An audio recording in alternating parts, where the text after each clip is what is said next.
Nesta série curta de vídeos, importa considerar que o problema não será abordado em sua totalidade, mas simplesmente o foco da pergunta deste vídeo.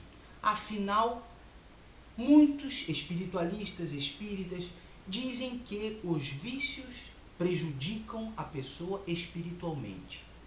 Mas o que significa realmente isso? Em primeiro lugar, importa considerar que o vício não está no corpo, ele está no espírito. É o espírito que tem a intenção, a vontade e a recalcitrância ou a repetição para viciar-se e para permanecer no vício. Alguns dirão, porém, o corpo permanece na dependência química, numa situação de vício. Como entender isso?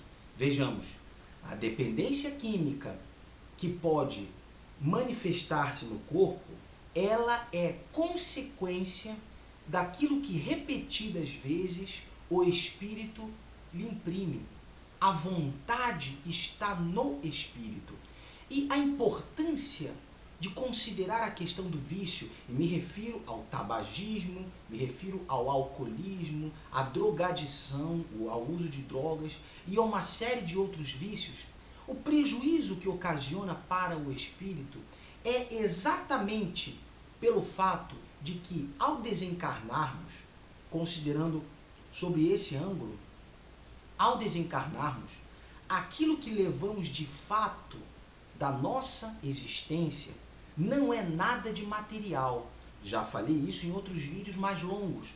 Nós não levamos da nossa existência na Terra nada de casas, empregos, carros, nada de material. Resumindo, o que nós levamos é tudo aquilo que permanece em esfera espiritual. Nós levamos a nossa moralidade, as características de bondade ou mesmo de perversidade que construímos durante a nossa encarnação, oriundas certamente de encarnação anterior. Nós levamos desta encarnação também os dons intelectuais, o nosso aprendizado, o ensino em todos os campos que nós construímos nesta encarnação, e nós também levamos os vícios, porque o vício é simplesmente a imantação, a inclinação do espírito por uma certa atividade, por uma certa situação que lhe imprime as consequências no corpo físico. E de tantas vezes o espírito se inclinar e se interessar por aquela situação, seja o uso de álcool, seja o uso do cigarro e etc., por tantas vezes ele se inclinar àquilo, ele termina criando uma dependência química no corpo. É fácil concluir nesse sentido, porque as primeiras vezes em que a pessoa utiliza uma substância viciante, quaisquer umas das que acabei de citar, quando ela inicia esse uso, ela ainda não está viciada. E quando ela repete este uso, ela ainda não está viciada.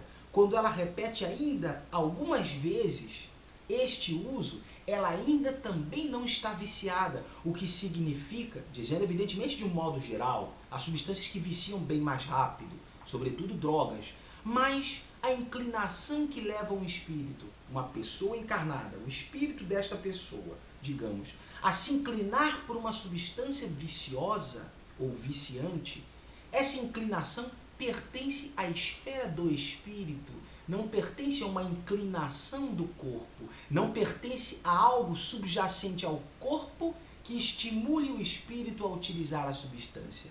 Nós, encarnados, nosso espírito se inclina por aquela substância e a utiliza, e depois a utiliza novamente e novamente até criar uma situação de dependência química no corpo. Mas vejamos, não é o corpo que tem o vício, não foi o corpo que criou aquele vício. Quem criou foi o espírito.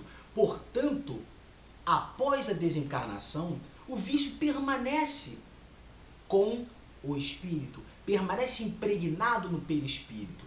Vale lembrar que o espírito é imaterial e o corpo é material. para que possa haver uma junção e para que o espírito possa atuar em todas as moléculas e células do corpo e possa se manifestar, que é a essência da vida humana, nós encarnados na Terra somos espíritos encarnados em corpos, para que essa imaterialidade do espírito possa se manifestar no corpo material, é necessária uma substância chamada perispírito, que é de natureza semimaterial, que é justamente o elo, é justamente aquilo que grava todas as impressões, as atitudes, as condutas, o pensamento engendrado pelo espírito. As enfermidades nascem primeiro no perispírito. O perispírito cria o suporte que se reflete no corpo. O perispírito é uma cópia perfeita do corpo, amoldado e amalgamado e jungido ao corpo. Isso é um conceito espírita já conhecido e muito falado desde o século XIX, desde 1857, quando surgiu o Livro dos Espíritos. A questão é que o perispírito, sendo um veículo plástico que marca todas as características desenvolvidas, os aspectos, as inclinações, as condutas, boas ou más, praticadas em vida, ele também plasma os vícios. Portanto, o vício ele é levado da esfera carnal para a esfera espiritual. E o grande problema surge neste ponto, que é a resposta ao vídeo. Quando o espírito se encontra impregnado daquele vício, ele não tem mais matéria no plano espiritual, não tem mais o corpo para servir-se dele e fazer uso das substâncias, como as drogas, o cigarro, o tabagismo, o álcool, etc. Ele sente uma necessidade muito grande daquelas substâncias porque não provieram o gosto por essas substâncias não proveio, como expliquei, do corpo, proveio do espírito. Portanto, ele continua sentindo esta inclinação mais intensa por toda a imantação da encarnação inteira. Automaticamente ele se prende a outras pessoas encarnadas para absorver as emanações fluídicas daquelas substâncias. Isso significa uma palavra conhecida de todo o público, mas conhecida de uma maneira incorreta: vampirismo. O vampirismo que nós temos na literatura, no cinema, caracterizados como pessoas que sugam o sangue das outras e etc.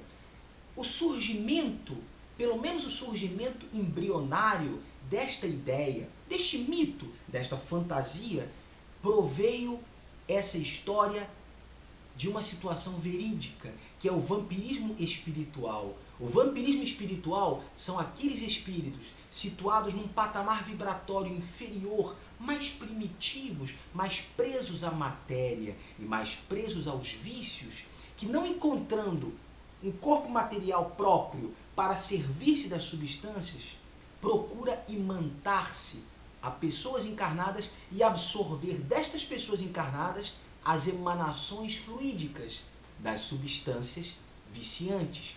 Portanto, fica o espírito desencarnado ligado por um fio próximo a uma pessoa, absorvendo aqueles fluidos do álcool, aqueles fluidos do cigarro, da fumaça, absorvendo o mais intensamente possível aquilo que eles não podem absorver por corpo físico que eles não possuem mais. Ficam eles presos àquela situação, sentindo aquela necessidade. Absorvem, sugam frequentemente essas emanações exatamente do local onde essas emanações são mais intensas, a corrente sanguínea. Na corrente sanguínea, a vitalidade da corrente sanguínea transporta estes elementos carreadores, carreia esses elementos dos vícios. E muitas vezes os espíritos desencarnados absorvem da corrente sanguínea dos encarnados as substâncias dos vícios. Muitas vezes da fumaça, mas eles ficam imantados. Esta junção chama-se, na doutrina espírita, vampirismo. Muitas vezes as pessoas transformam-se, após o desencarne, em espíritos vampirizadores, não necessariamente por serem maus ou por serem tão inferiores assim, mas porque cultivaram o vício num degrau tão intenso que não conseguem se desvencilhar destes vícios após o desencarne, porque a sede dos vícios está no espírito e não no corpo. Fica imantado no perispírito, mas não é característica do corpo. É por isso que o nosso papel encarnados, um papel de autocontrole, um papel de consciência, é percebermos se nós somos capazes de fazermos uso de alguma substância raramente, fazemos uso do álcool socialmente, ou um cigarro esporadicamente, ou se nós não somos capazes de fazer o uso dessa substância desta maneira e nos tornamos viciados.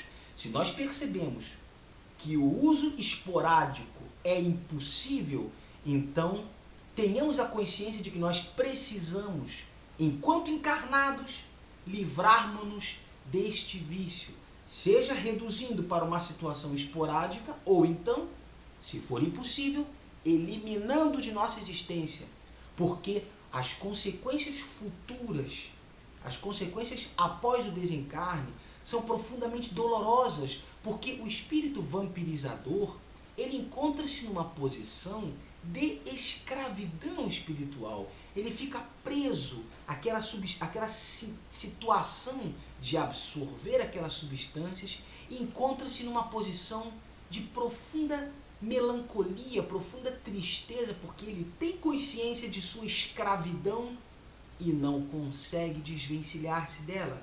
Quando falo em vícios, também me refiro à glutonaria e ao sexo. Me refiro a situações que, realizadas de uma maneira saudável, não apresentam nenhum problema. Mas uma vez que se manifestam de maneira viciosa e exagerada, o espírito permanece após a desencarnação preso de maneira escrava a estas situações e continua imantando-se a casais praticando sexo de maneira promíscua e desregrada, continua imantando-se a pessoas alimentando-se de maneira absolutamente descontrolada.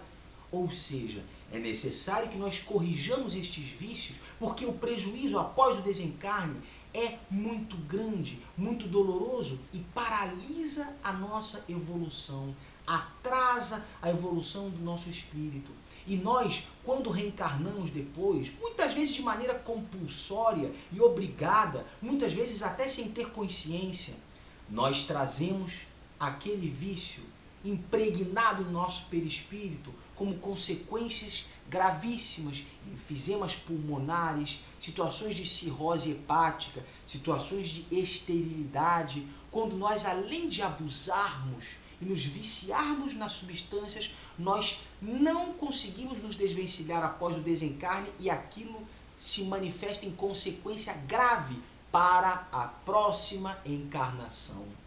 Nós maculamos tudo o que vem após o desencarne e maculamos principalmente a encarnação que virá depois. Vejam o tamanho do prejuízo, que é muito maior do que o prejuízo conquistado nesta encarnação, em que ainda estamos viciados em substâncias e ainda podemos fazer algo para evitar um mal maior.